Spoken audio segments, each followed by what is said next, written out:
Throughout my entire life, I have always sought after purpose, freedom, and joy, but somehow they always seemed to escape me.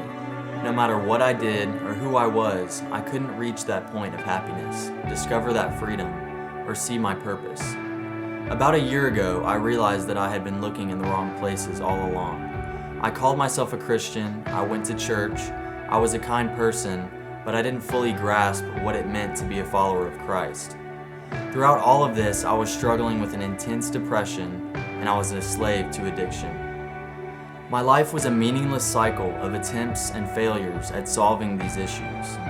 I had no hope for my future, and I had a fear of failure that sent me into an apathetic lifestyle. I just did what everyone else was doing, working, going to school, hoping that one day I would figure it out.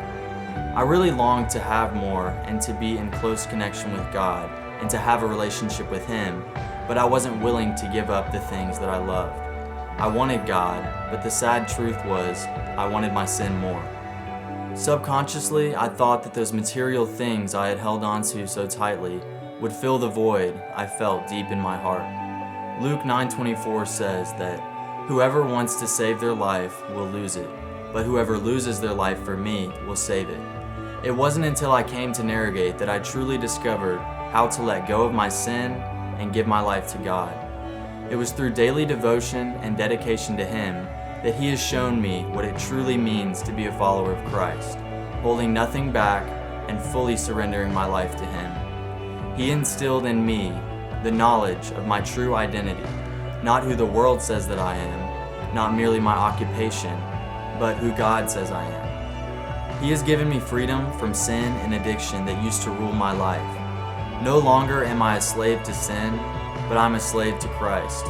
No longer do I suffer from debilitating depression, but instead I have been blessed with an unexplainable joy that knows no bounds. I no longer live an apathetic and directionless life, but rather God has shown me His purpose and His vision for my life. He desires for me to go where not many would venture, to reach those who are lost or overlooked, and to lead them to the truth that I have discovered in Christ, and to show them through my words and my actions what it really means to live life fully surrendered to their Creator.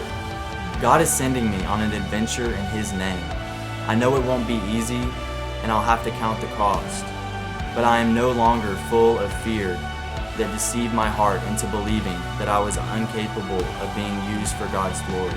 And no matter what worldly legacy is left behind when I go, I will be confident that my Father in heaven is beyond proud, and that He will always have a love for me that is forever greater than my understanding.